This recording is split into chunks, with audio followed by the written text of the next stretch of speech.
قرآن مجید راہ خدا میں خرچ کرنے، غریبوں کی مدد کرنے، مشکل میں پڑے ہوئے لوگوں کی مشکل کشائی کرنے، حاجت مندوں کی حاجت روائی کرنے کے فضائل سے معمور ہے۔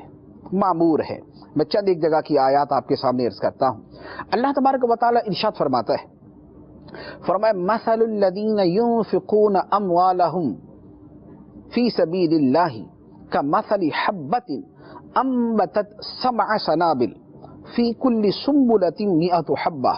واللہ یضاعف لمن یشاء واللہ واسع علیم۔ فرمایا ان لوگوں کی مثال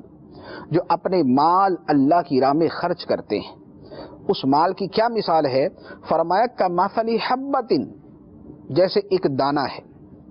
کسی شے کا بیج ہے، دانہ ہے، کمثل حبۃ انبتت 7 سنابل، جب وہ دانہ زمین میں بویا جاتا ہے تو اس سے 7 بالیاں نکلتی ہیں، اور ہر بالی کے اندر ایک 100 دانہ ہوتا ہے۔ فی کل سنبلۃ 100 حبہ، ہر بالی کے اندر 100 دانہ ایک زمین میں بویا، اس سے 7 بالیاں نکلی، ایک بالی کے اندر 100 دانہ ہے، تو گویا بویا ہم نے ایک دانہ اور ملے ہمیں 700 دانے۔ اللہ تعالیٰ فرماتا ہے کہ جو لوگ راہ خدا میں خرچ کرتے ہیں ان کا اجر و ثواب ایسا ہی ہے کہ دیتے وہ اللہ تعالیٰ کی راہ میں ایک ہیں، اللہ تعالیٰ 700 گنا ان کو عطا فرماتا ہے۔ اور فرمایا واللہ یضاعف لمن یشاء، اور اللہ جس کے لیے چاہے اور اضافہ کر دے۔ 700 پہ انتہا نہیں ہے، حصر نہیں ہے کہ اللہ تعالیٰ صرف 700 ہی عطا فرمائے گا۔ اللہ تعالیٰ اخلاص کی قوت اور نیت کے خلوص کی وجہ سے 700 سے بھی بڑھ کر عطا فرما دیتا ہے، کیونکہ خدا تو وسعتوں والا ہے، اس کے خزانوں میں کمی نہیں ہے، اس کے خزانوں میں تنگی نہیں ہے، وہ جود و بخشش فرمانے والا ہے، وہ کرم فرمانے والا ہے، وہ رحمان ہے، رحیم ہے، وہ رب العالمین ہے، وہ معطی ہے، مغنی ہے، وہ عطا فرمانے والا ہے، غنی کرنے والا ہے، وہ مالک کل ہے، اس کے خزانوں میں کوئی کمی نہیں۔ تو جو راہ خدا میں 1 روپیہ خرچ کرتا ہے، اللہ تعالیٰ اس سے 700 روپے خرچ کرنے کا ثواب عطا فرماتا ہے۔ ایک اور آیت مبارکہ ہے، وہ بھی بڑی خوبصورت آیت، ارشاد فرمایا من ذا الذی یقرض اللہ قرضا حسنا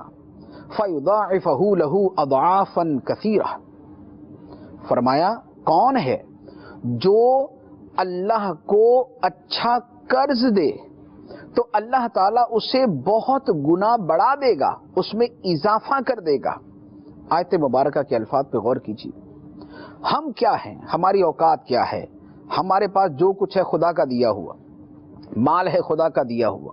مال دینے کی توفیق ہے تو خدا کی دی ہوئی،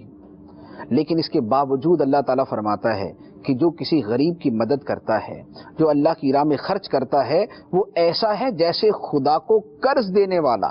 جیسے کسی سچے آدمی کو قرض دیا جائے تو واپسی کا یقین ہوتا ہے کہ واپس ضرور ملے گا، تو اللہ تعالیٰ سے بڑھ کے سچا کون؟